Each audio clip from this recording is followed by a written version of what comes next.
Welcome, welcome. Thank you online. Those of you who are joining us and everyone in the room who's here, sorry it took us a bit longer. We've only been in this room for 2.5 years now, and each time we seem to have a presentation, it's a different problem we need to troubleshoot. So apologies for the delay, but I promise the presentation today is going to make it all worth the wait.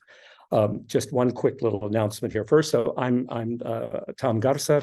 I'm the director of the Texas Language Center and an associate professor in Slavic and Eurasian studies. Sorry about that. And just a couple of quick announcements to remind everyone, if you're on the Zoom link, it means you know already about the Texas Language Center website. To remind you that on that site, there will be a listing. It'll be kind of looking like a blue handout sheet of upcoming events. This current event that we're in, Language Matters today, is the last Language Matters of the spring semester, but that doesn't mean all of our events are done. We still have several April events to finish up the semester. And in summer, on July 15th, we'll be hosting the Heritage Spanish Workshop as well. So please do keep up with the Texas Language Center website for all updates about places, times, Zoom links, and so forth. Also, quick shout out to all the winners, I should say to the winners we have of Shoko Yanagisawa and Rafael Nonet from Shoko from Japanese and Rafael from French, who are our two Texas Language Center Language Teaching Excellence Award winners this year. We are so happy to be able to keep this award going. We're grateful to the College of Liberal Arts and the Teaching Awards Committee that continues to fund these two teaching awards every year. So I don't want to take any more time here. I want to do an introduction of our speaker because I'm very eager to get you to hear her talk. So with no further ado, it's my pleasure, because she is part of our own department in Slavic and Eurasian Studies, to introduce to you our speaker today, Oksana Lutsyshyna. Dr. Lutsyshyna's research interests revolve around the issue of metropolitan modernity and Central Eastern European identity in literature. She is currently working on a book about discourse of film in the prose of Bruno Schulz and Valerian Pidmacholny from Ukraine. Her second academic book-length project focuses on gendered colonialism and decolonization in the works of contemporary Ukrainian writers. Lutsyshyna's most recent novel, Ivan and Phoebe, from 2019, won two of the most prestigious literary awards in Ukraine in 2020 and 2021, respectively. The Lviv City of Literature UNESCO Prize and the Taras Shevchenko National Prize in Fiction. The novel is forthcoming in English language translation by Nina Murray from Deep Vellum Publishing in 2023, and her latest poetry collection, Persephone Blues, in English translation, was released just 2 years ago by Aerosmith Press. She also translates Ukrainian authors into English in collaboration with Elena Jennings. She teaches undergraduate courses on women's writings, East European and Ukrainian descent, romance and Soviet film, Chernobyl and trauma, graduate seminars on post-communist protest literature and satire, and various levels of Ukrainian and, yes, even Russian language. We are so pleased to have her here because she is indeed a polymath, a person of many, many talents. And today she is sharing with us her work in language pedagogy. Who am I in a foreign language? Technology, awareness, and content in a first-year classroom. It's my pleasure to welcome my colleague and friend, Oksana Lutsyshyna. Thank you so much, Tom, for this kind introduction.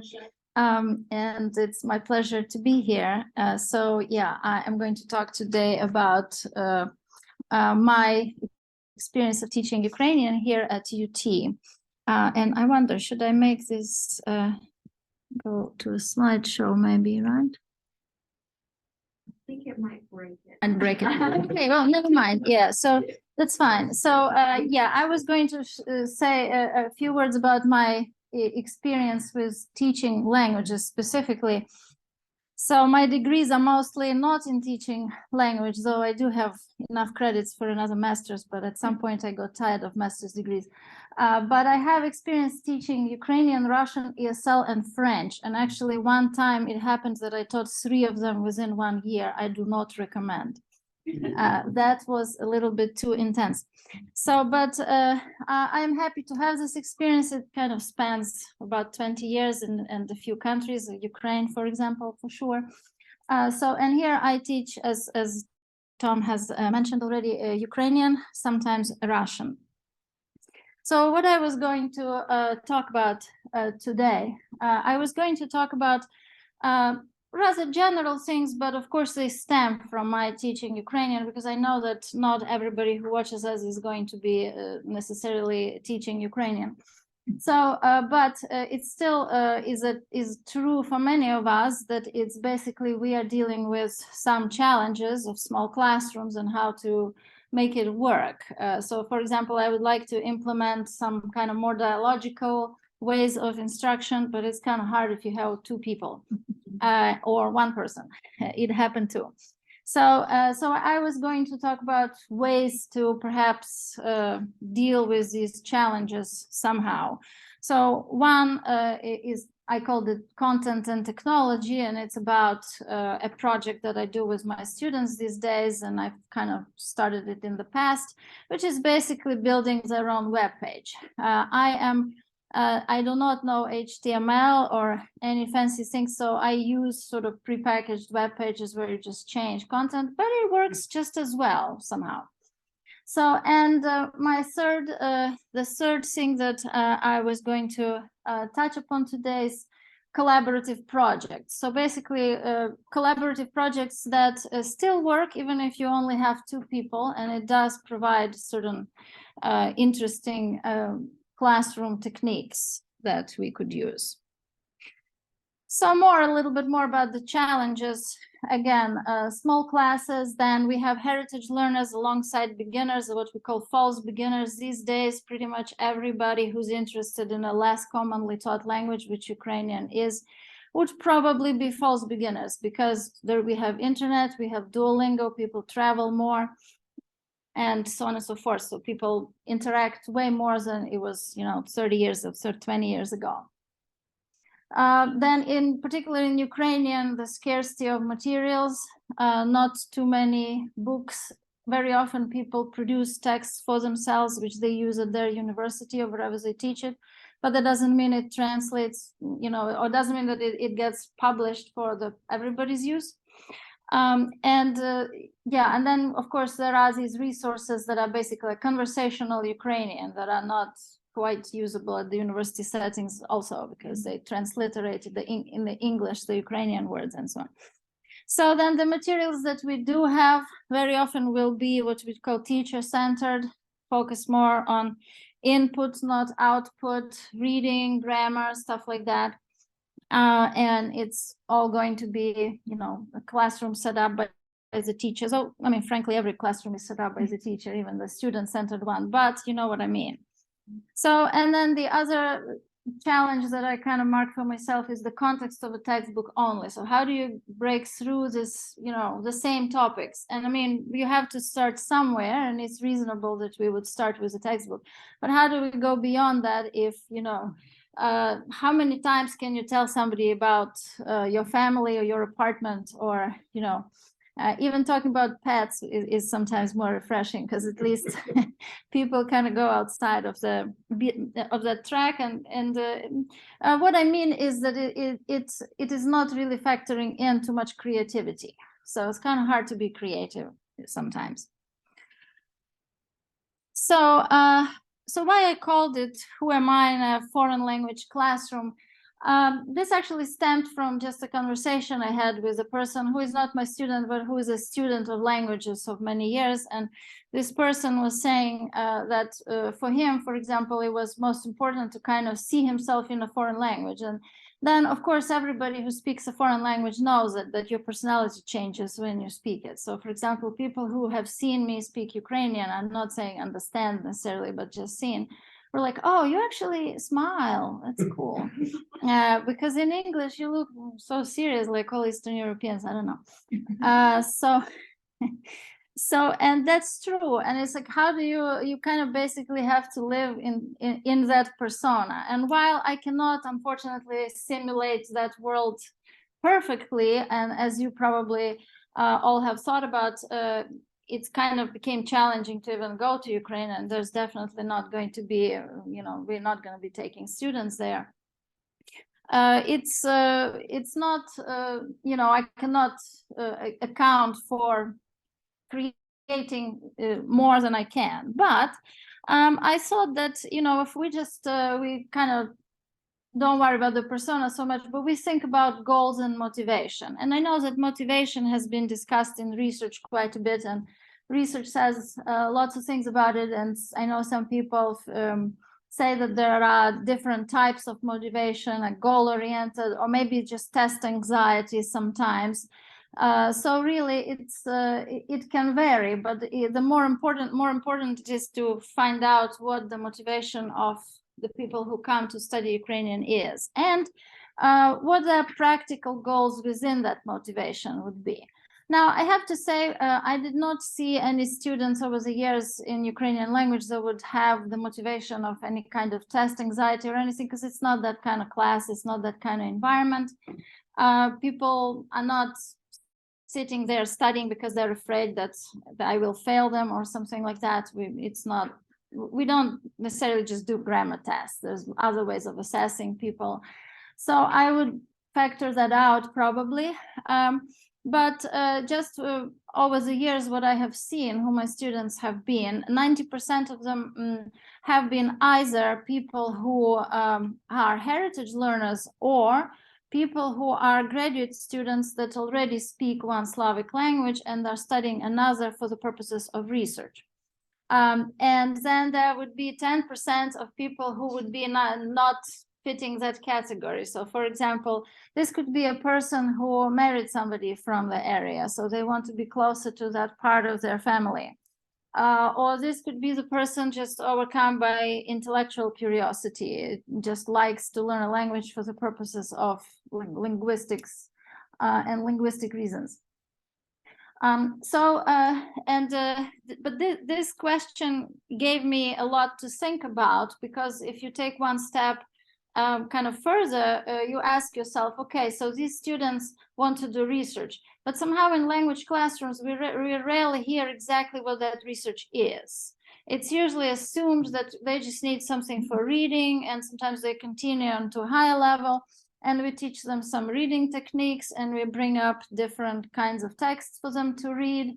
But it's not always that they're, even if they're making a presentation, that doesn't mean that they will be ready to share it somehow. So I noticed over the years that I have to make a point of it. I have to actually ask people what is it that they're doing. And I'll talk about that a little bit more, and what their goals are specifically. So yeah, so I'll continue with that in a minute. So there was one kind of angle through which I approached this issue. The other was, since technology in the classroom is important and rewarding and useful, I want to use it, but I don't want to use something that would create too much cognitive load on people, because I know about myself that if something is too complicated to figure out, I'll be so tired figuring it out, then I'll forget why am I doing it.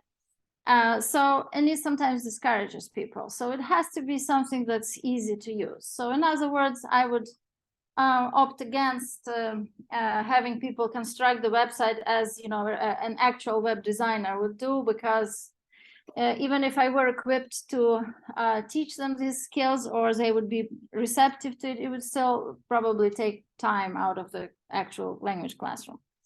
So my thought was that it should be something easy. And actually, I went online to a great presentation that people had here at UT. There's this program where students can have their own websites created through 360 UT, I believe.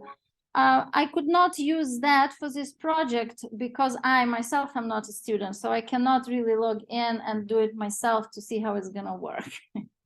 So, but I saw the examples of what they do, and I just found something equivalent in terms of the easy sort of easy layout and easy way to do it.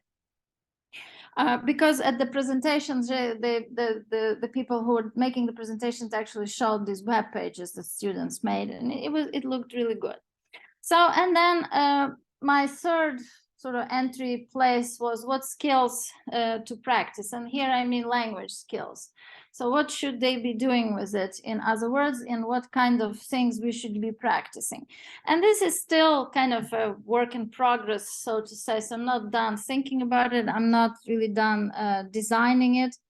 But it's a very simple diagram. So just little three points of entry, so to say, that I am trying to bridge and kind of meet in the middle. And actually, when I was looking for it, for some reason, Google spit out lots of Ukrainian memes with a Venn diagram. Apparently, it's a thing. You write Lord and something else, like complaining, like, oh no, and then some other sort of complaining thing, and supposedly you're in the middle.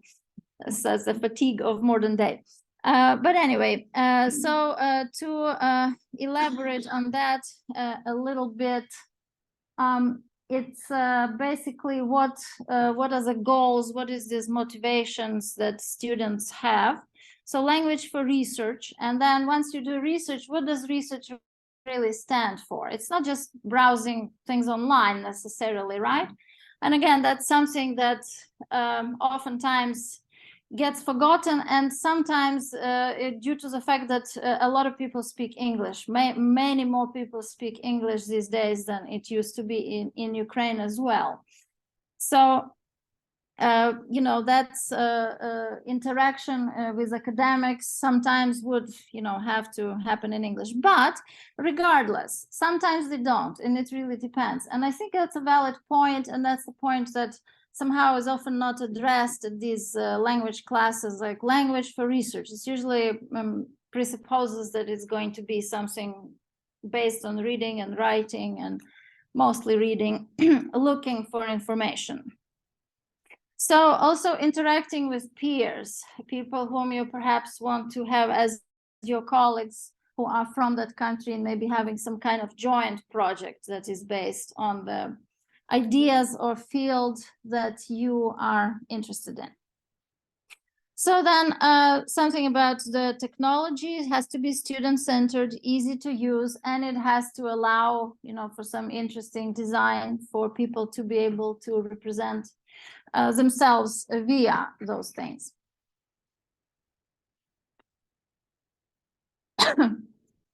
And as for skills, I did want to focus on output, mostly through writing, I would say. But then I did want to focus on vocabulary also, which would probably fall into writing and reading as well. And also in terms of a sort of more down-to-earth grammar approach on cases, but that's simply because this particular group was finishing the cases. I don't know if it's the same, actually. I don't remember how it is in the Russian textbooks, but in Ukrainian textbooks, we even had a panel once, people who teach Ukrainian, and one person had this great paper, why is the dative case always studied last? And it's in Ukrainian textbooks, it somehow always happens to be the last. And then somebody wrote a study according to which students acquire dative the worst. And then people started thinking, oh, why is it happening? And it's like, well, of course, because it's introduced last. So people don't have time for it to sink in, and then the semester ends. And then which case you know the worst? Well, dative. So, and it just so happens that we went over dative, and I was kind of trying to bridge together a lot of other cases and to kind of match them with different verbs with which we use them, and particular structures that in Ukrainian would take dative. So yeah, so and all of this I'm sort of trying to make meet in the middle with you know, hopefully good results, but we shall see. It's still ongoing. We're still working on it. So for motivation and assessment, and this is actually something I did sort of post factum, because first we just talked with students about it. But then I realized that talking is probably not enough, and kind of tried to create a little instrument in English first for them to just answer some questions about what they're doing and what they would like to use the language for. And it actually makes people think about it, because sometimes when we are doing research, we ourselves don't necessarily know the answers to these questions. And people who are more used to it, you just kind of assume that a lot of different situations will happen. But if you're just starting, you may not quite know what may come up, right? So I just ask them to describe what they're doing, and this is already the instrument that will be used for the other generations of students. So if you go to Ukraine and interact with professionals, which area field would you prefer they represent? And actually, it's a great issue for vocabulary already, because in United States, for example, if you say I study government, that makes sense. In Ukrainian, it doesn't. It's like "Я вивчаю уряд" would mean that you're studying the administrative part of how the government is organized. But the field is called politology. So that's already allowing some points of entry into the vocabulary of academic subjects. So most of our students, or at least quite a lot of them, also have this dual major with LBJ. So they mostly will be interested in something that's not just politics, not just humanities, but something at the intersection. They often study the question of different political parties in the country they go to, or stuff that's sometimes relates to arts. So I've seen a number of projects. There was a person who worked on youth organizations specifically, and how young people actually show political activism, and so on and so forth. So, and what would you like to tell them about your work? So again, I found that helps collect the thoughts. It's kind of like that exercise where you have to tell people what your dissertation is about in 3 minutes. And I think our students do better with it than some adults, because an adult always wants to talk a lot about their dissertations. But anyway, this doesn't have to be short. This can be as long as they would like to. But my point is that it sort of helps. It's kind of like writing a grant proposal sometimes. It's a way to organize one's thoughts, perhaps.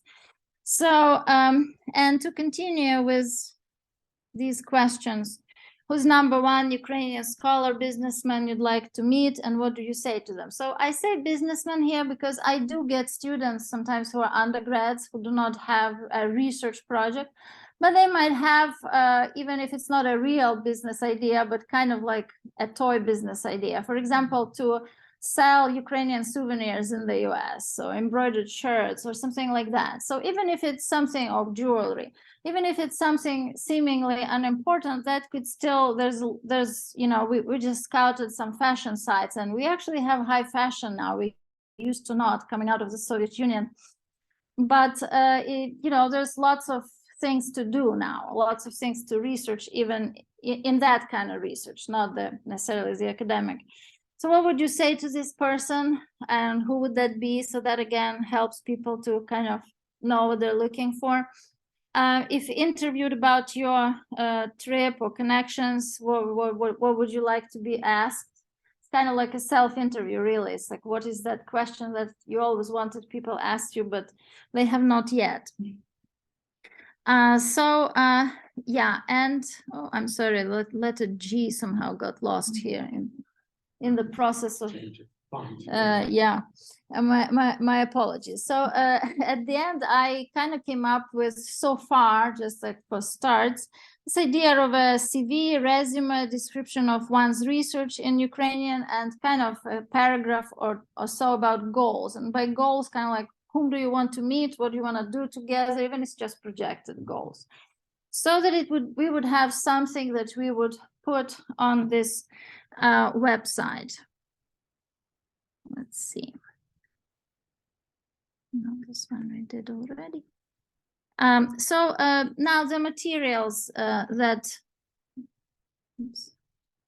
Yeah, this one somehow got lost too. Sorry about that. I was just telling my students in another class not to do it, and there you go. So Well, as for the materials, whether we use authentic materials or whether we use instructional materials, so it's a mix of both. I use this business Ukrainian textbook by Alla Nedashkivska. It's actually really good, but it's a little bit above the level of the first year. So we only look at one chapter and only at parts that is written as bullet points for vocabulary, because it has exercises that would demand more out of a person than this kind of basic knowledge. But there's a great structure of the resume as it is provided there, so or kind of professional resume. And it actually also helps to explain a cultural moment. In Ukrainian resume, people are asked their date of birth and whether they're married. I mean, I don't think in America this is considered to be a no. But it's conventions differ, and they actually ask about hobbies, which I think is more catering to the business world, because I think in the business world it's more acceptable to have some kind of a interesting, expensive hobby like skiing or river rafting somewhere in a remote part of the earth where nobody's gone. So it's perhaps some of that a little bit. And then the other kind of things that we used was actual authentic resumes from Ukrainian sites. I'm not gonna put those up because they're going to be in Ukrainian and not very comprehensible for people, but it probably could be found in any language that we offer here at UT. And so basically I had to then create a little repository of all the useful vocabulary, but we especially focused on some of the verbs. Basically, what is it that you did, right? So verbs, I did this, I did that, I increased this, decreased that, or whatever it is, the cost. And then just, you know, basic descriptive resume stuff, and also professional skills. In Ukraine, professional skills sometimes have this sub-chapter called additional skills that usually involve knowing speaking English, knowing computer. It's a very general description of the skill, and also some of your personal qualities. So like when we actually just studied the vocabulary for describing people, so that came in very handy.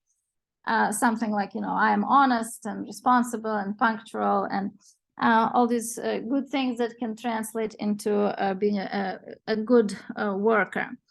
So I actually, I'm going to skip this for a second.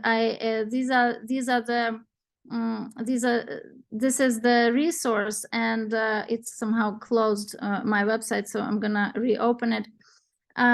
This is me putting my own, you know, kind of like, not a real CV, but something that they could use to, I'm gonna have to stop sharing the slides and probably share this then, right? For the people on the Zoom, correct? Yeah, I think I know how to do it, that's okay. So here it is. This is the resource that I used for building the vocabulary. It's called pagexl.com. Very intuitive, extremely easy to use. You can edit the sections, and I'm gonna show that in a second. So I just put up my photograph. This is actually, and it has a bunch of really helpful templates for either a business website or a personal website. And for personal website, it has templates for different kinds of professionals. So this person actually used to be a nutritionist, but I stole their I don't know, soul template. And now it's me, and it says that I'm a writer, and it has a picture, and then it has my books. These are not my real books, only the one on the far left is a real book cover, and the translation of the novel. Everything else, this is a bunch of books about my cats. I don't have any such books, but that doesn't matter, because again, this is a showcase of projects, which could be another section that we could build in. And this is actually my parents in the Louvre watching some kind of a end of the world on screen, and they looked so nicely sitting together that I just could not help myself, and I had to take it as a picture. So this is a poem of mine and illustrated by my cat. So again, this I showed this to show the students that this website can be used for showcasing projects, something that you have already in the target language, and you might have more than you realize. So for them, I encourage them, for example, to put sections about hobbies, about meaningful travel, something they did for presentation or for essay when we worked together in class. Or in one class, not this year, but a year before, students actually wrote a fairy tale based on the fairy tales that they read in a textbook, and I'm going to talk about that in a second. So that's another way to showcase your project. So you can put it up there, and it actually changes your perception. It sort of summarizes everything. It works like an electronic portfolio of sorts. And you can put whatever pictures you'd like there, which I always find more meaningful than just illustrating a PowerPoint about subject that is kind of not your love child, so to say, as a project. So this is just as my translations, and here is what the critics say about me. So again, for students, this doesn't have to be the critics, but it could be, it depends. Perhaps they have already worked with someone and the someone is willing to endorse them, which is, again, more like in the business world, but still possible. And you can actually include links, and mine is a little sloppy because I didn't yet figure out how to make it look nicely with a button. This is the sort of the contact box that you can have for people contacting you. They put their email, and so then I as kind of part of the final project, I think I might encourage my students to write to each other, so kind of to see that it works. And you can publish the website, and it actually then works. It actually works as a website, so people probably could find it and look at it somewhere outside of the school situation. So. And so this is the actual site as it looks without my page. So if I press on start now, and I'm not going to log in, you see this is the templates that it has. It's kind of has personal, different businesses, different professionals put up stuff. This is different agencies that you can use this for. So technically one could even create a little agency kind of for the purposes of this play, so to say. So it's fun to play with. And once you actually select it, and once you already log in, you can see how it breaks down in different sections, and it's actually very helpful that way. So even a person with no experience can figure it out in 5 minutes. So returning to the vocabulary part that we collected from this textbook that I mentioned on the previous slide, and from different sites that I found for them. So far it's under construction. We just did some very basic things like clause exercises, matching, question answer, a couple true false, and that's about it. So I'm still thinking of how to make it more interesting and more prominent for people to enjoy using it and working with these exercises. And this is what I suggested to them for their website.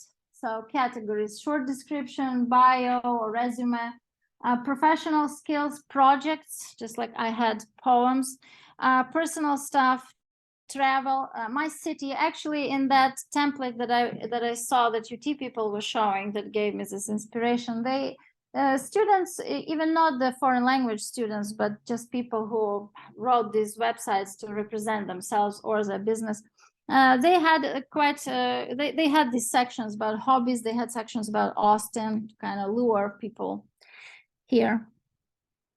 So, and I'm still working on kind of when to do what. So it takes a while. This project takes a while. It takes, so far we are on our week 3 of it. So first we talk about goals, motivations, then we worked a little bit with vocabulary for about a week. Now they have already submitted their drafts and I have given them the feedback.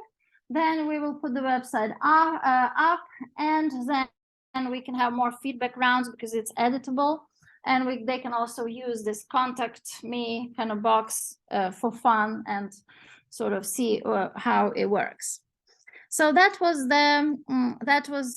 pretty much the extent of this particular project that I do now. And though group is small, we have 3 people. 2 of them are graduate students learning it for research, and 1 person's an undergraduate student who has some background as a heritage learner but doesn't know the vocabulary. So she's just doing it to be closer to family. But she's thinking about, she has a little project of why she would like to go to Ukraine. And then my last thing for today, so this collaborative project that I had with another group, and we used what we call collective writing. So basically the idea is, again, to have people write something together. And the reason why I opted for this is I had 2 of the most dissimilar students ever. I had a person who was a graduate student doing research and who spoke a Slavic language already. And I had a person who who's a heritage learner who spoke really well, but who could not read and write very well. So, and especially write, it was very hard. No grammar knowledge, so it's just very intuitive. So, and teaching them was, you kind of, I could not really explain grammar in any kind of, because the person who was a graduate student was very much into the what we call meta language. So he would ask questions, is this in the predicative function? And the poor heritage learner would be like, what? So I thought, well, I have to find a way for these people to meet in the middle somehow. So, and then I started doing some reading and research. I have a friend who actually went to the same university with me as the University of South Florida, but she majored in applied linguistics, and her thing was something called ecological classroom. So how to make it so that people in the classroom actually work together and benefit from things. So she wrote her dissertation on peer review. And I thought, that's a great idea. And these people actually can help each other, because the guy with a metacognitive knowledge could explain this concept to this other person who could supply the vocabulary word really fast. They don't have to look into the dictionaries, they don't have to do anything. So it'll be a very ecological classroom. And so one of my hopes was actually that they'll sort of become friends, and actually the reality surpassed my expectations. They became really great friends. They would even opt not to meet on Zoom, but like, let's go to the coffee shop and do some writing. So it was great. And but then again, this process took a while to set up. So it started actually with reading. So first we did some reading, and I selected a different texts for them, different kinds of texts. So fairy tales, because again, that's one of the textbooks that I'm using. It's really big on fairy tales. And I don't know how many of you know about Slavic fairy tales, but Ukrainian fairy tales tend to be not for kids. They're actually very sad tales. So I remember my daughter, she's a heritage learner.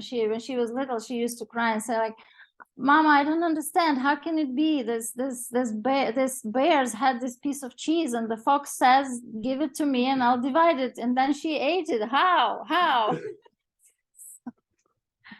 So the evil never gets unpunished. But then, of course, my students are adults. They can handle it. And that actually teaches them something about culture, right? So, and now imagine that my country did not have until very recently what we call young adult literature. We grew up reading all these traumatizing things for a kind of children's read. So again, but again, that offers insight into why Eastern Europeans are the way they are. So then there was an article about languages. So this is newspaper essay style. So it wasn't any kind of linguistics based essay. And then it was a creative nonfiction. This was already actually an authentic material, but I had to abridge it a little bit. So I had to make it a little simpler. So this one was about art and why people love art. And then there was a reportage. So this was, again, a very predictable kind of vocabulary, very sort of cliche style vocabulary newspaper. So, and this one was also an authentic text. So we kind of progressed from the first two texts that were textbook based to these other two that were already authentic materials, though, again, they were adapted by me a little bit. So, and then I would ask them to write a similar thing, kind of almost like a pastiche, which means they could, if they wanted to, copy some of the grammar and some of the, position of modifiers and verbs and so on. And for grammar, we actually, with this particular students, at that particular point, we were doing verbs of motion. So I actually asked them each to produce a paragraph and then just kind of keep going. So one person writes a paragraph, the other person writes a paragraph, and so on and so forth. But I wanted them to sit together or on Zoom or, in a kind of face-to-face, whichever ways they want, because this was done outside of class. We would work with vocabulary, and then they go home and they write this.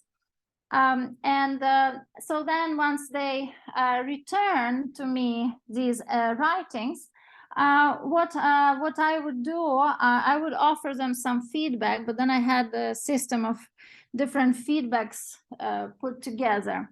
So I did rely on all three: peer, implicit, and explicit. So since my goal here was kind of like Leo Vygotskian's, to provide some kind of scaffolding for people and for them to provide scaffolding for each other, I thought that peer feedback would probably be a reasonable thing to do.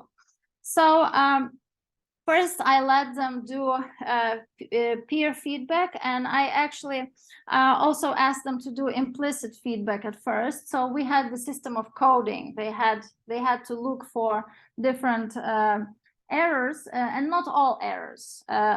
We just selected a few. We had grammar, just looking at verbs of motion, for example. We had some spelling errors because I asked them when they're writing to just go, not necessarily to check yet. We will do that later because I know that research says a lot of stuff about that too, but I know about myself, if I make a mistake and somebody corrects it, then I'll remember. And if I write it correctly and next time, I don't know, maybe I'll forget and I will not write it correctly if I look it up in the dictionary beforehand.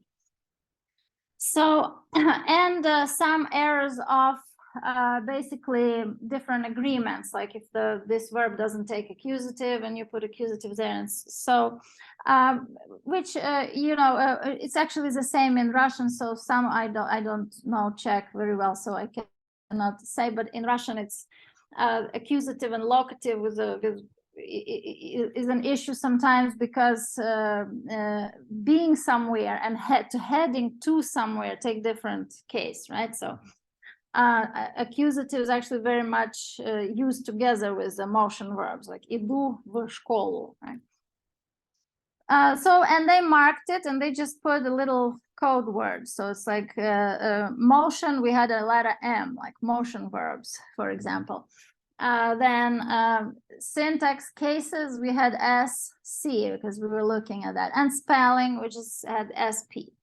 So, and then they give the drafts back to each other and they correct what they can, or they think about it, what is wrong there, and then they give it to me. And then I do the same, but also implicitly first. And then we have another round of corrections, and finally they submit it to me, and that's when I give explicit feedback and I actually correct things. And I say, okay, this is off here, this is off here, this is off here, and why it is and what is the rule behind it. So that's pretty much that was pretty much the exercise. It took us also a few weeks to complete these 4 rounds of writing. So it was about 6 weeks, I would say, altogether, a week per a project plus rounds of reviews. And sometimes we would since it's such a small classroom, that's actually an advantage of a small classroom. You can stop at any time and you can actually go over a particular issue that in a larger classroom could be somewhat tangential, because some people could be interested in it, some people not. So yeah, so it was actually a very positive experience, and I plan to revisit it and maybe revise it a little bit to add more stuff and different kinds of feedback. So yeah, and actually when I started reading research about this collective writing or collaborative projects, it's actually amazing, but it seems that people have found that writers in the process of co-authoring became more focused. Individual writers tend to use much more details to the detriment of the text as a whole. Collective writers have fewer details but better organization. So I thought, yeah, that's probably true, and people actually find more things to say also, and more in terms of navigating the content. So that was it for today. So I'm just gonna put this first slide here, and I'm happy to answer questions. Thank you. So please, any questions at all, please feel free to put them in chat or just raise your hand.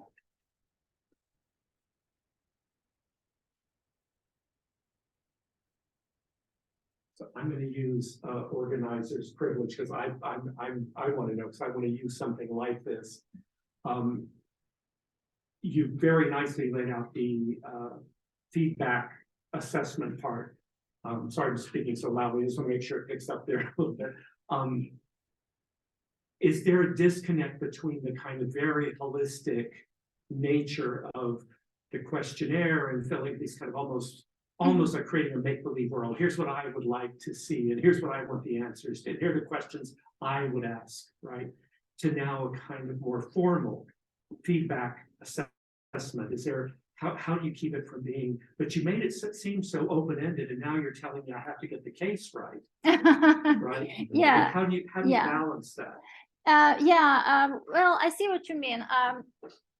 Well, that's why I opt for implicit feedback at first, because it's much less threatening to people, and it's also helps them think on their own. As we know, error correction is not always a good idea, right? In some situations we correct it, but if somebody starts speaking and you just keep correcting them, they'd be like ashamed and sit down. And maybe to a degree is the same as writing. And you see, I think my thing was that I was not aiming for perfection with these essays, and there still would some errors would probably remain, and I would only pick on some of the mistakes, on some of the errors, and some of the corrections. Exactly, because yeah, it's kind of like you say, right, this is a great exercise, but now I'm going to pick on the cases, and yeah, so if it's something that we didn't study and a student attempted a structure, we might address it, but I'm not going to factor it out from the grade. Yeah. Thank you. Thank you. Yes. So thank you so much for this, Oksana. It's really interesting. And I like your the first title here, Who Am I in a Foreign Language? And I thought, I was listening to this, and I'm steeped in multiliteracies pedagogy at the moment. So I feel like this was very much, well, first of all, anything can be multiliteracies basically, but the notion is that literacies, plural, in their different cultures, reflect the culture, just as you said. So the different kinds of genres, we can share a master genre like a folktale, but they're very culturally specific. Mm-hmm. And that's what you learn in a foreign language classroom, right? And I love that idea. And I particularly like the idea of mixing the genres so they can be literary as well as non-literary. I liked how you talk, how you give them, how you treat like a CV or a resume as a legitimate kind of text, right? Yeah. Mm-hmm. So I just wanted to say that I think that that's really great to bring out the differences in different genres, non-literary genres as well as literary. It kind of primes them to think about kind of Mhm, genre-based literacy. So Mhm, I think that was really smart. Mhm. Do you do other kinds of texts besides, or other kinds of genres? Well, yes, but not in the first year. So I do have a second year classroom built up with some materials that I did, and they do come from a number of genres. So I actually I had and it always somehow is dictated by not so much just my choices, but what kind of people were there in that classroom and what their interests were. So the particular student I mentioned who worked with youth organizations, he was actually very interested in the culture of memes or any kind of humor, so humor in a second language. So with him, we had some activities where I would find some authentic materials in Ukrainian political, kind of like stand-up comedy, but more like news emission, but in a sort of with somebody who's kind of making slightly fun of it. So he particularly enjoyed this guy Michael Szczur. It's a funny name. Michael Szczur doesn't. It's like the anglicized name, but Szczur actually means a rat in Ukrainian. And it's a Ukrainian guy who pretends that he's a diaspora Ukrainian guy from Toronto, and speaks with a diaspora accent and sort of blasts the whole political establishment. So we had some of that. That was quite a to-do, because to get through 5 minutes of Michael Szczur, you have to write kilometers of vocabulary and sort of explaining why is it funny, which kind of makes it not funny. But the student was very advanced in that. So then we did read fiction with another student. We did read essays that were more like what you'd call an essay, as it would be something published in an analytical journal like Atlantic or New Yorker or something like that. What else? Then we had some texts from, well, right now we are reading actually with my second year student. He's interested in how the war is covered in Ukraine. So we're doing some of that reportage / newspaper stuff. And the other thing we did look at some of the regionalisms. There was also through a fiction text, but also complemented by a film that uses, Ukraine has dialects, quite a lot of them. So we were looking at a few words, at least from some of the dialects. And I think that's pretty much it for now. You can see, yeah, I know Hans Munder had to leave early. I Yes. know he wanted to ask something earlier, unfortunately. Oh. If there's any other questions, comments? Sometimes when you have people with really diverse goals in the classroom Mhm. for what they're wanting to learn, this is a real challenge. One of the things that was Yeah. most inspiring, I so enjoyed your talk, but one most inspiring was the fact that you optimize the ways in which people come in with competing motivations, some literary, some contemporary cultural studies, some pragmatic.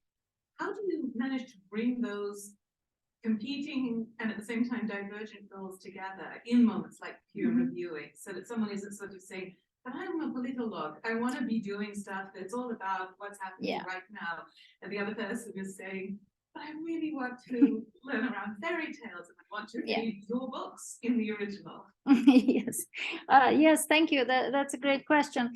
I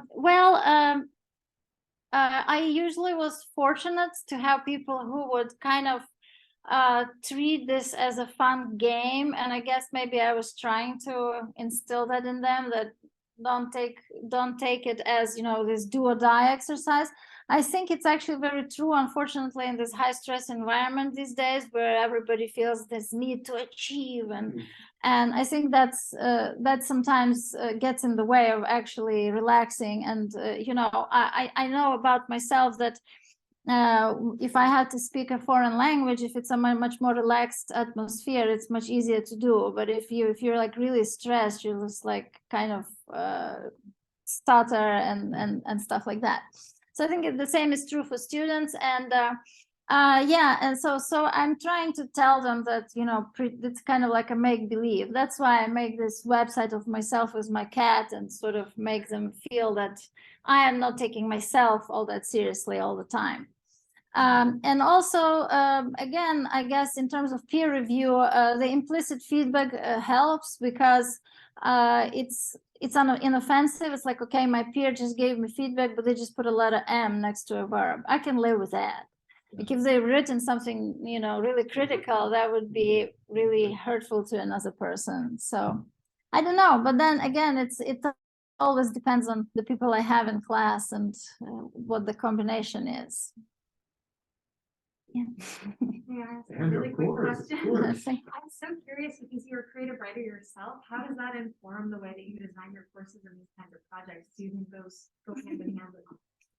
Yeah, that's a great question because a friend of mine from Canada wrote to me yesterday whether I would like to with him to put something together for the upcoming AITSL conference on creative writing, because he teaches, he is also a creative writer and he actually teaches people how to write poetry in Ukrainian. And believe it or not, it has never occurred to me somehow, and I think I probably need to try it sometime.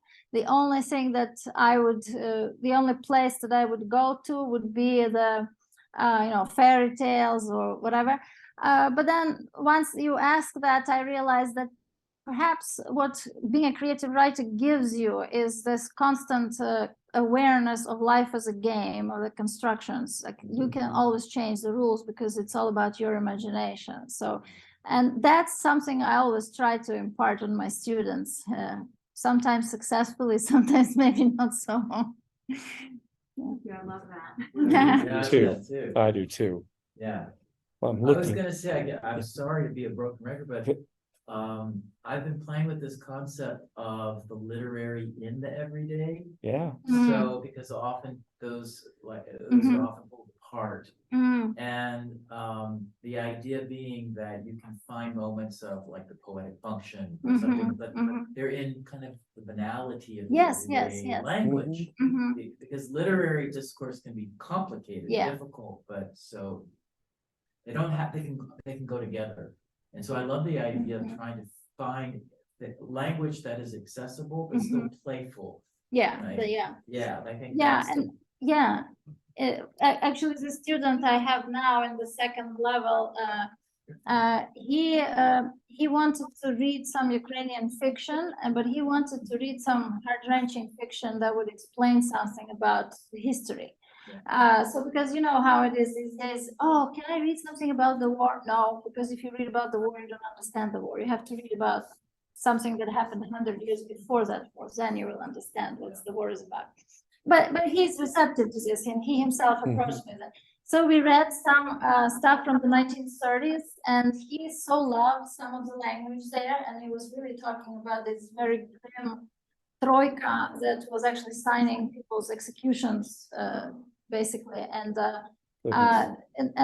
but it also had this layer of religious language that the writer used, as something like the dark synedrion. And my students loved it. Now he uses it in his everyday speech. He's like, oh, when I went there, these people, they were just like the dark synedrion. They were sitting there so grim. So it's the last thing I would expect anyone to remember, but I think sometimes reading fiction can bring that up. Actually, Heather came to observe my lesson, and she was like, did this student want to read this? I'm like, yeah. He actually asked for this specific book. And So. watch that student a little bit just in case. Oh no, he's like a PhD student. He's like very advanced. He loves the literary stuff. So I think we are now past the hour, but also past the time where it took us to get the technology to work. So if those both online, if there are any other questions, please, I see Ethan's still online and all, please put any questions up. If there's anyone I've missed here for questions, let us know. But I hope everyone who's here and virtually to give Oksana one last round of applause for the wonderful talk. Thank you. thank you so much. It was my pleasure. Thank you so very much.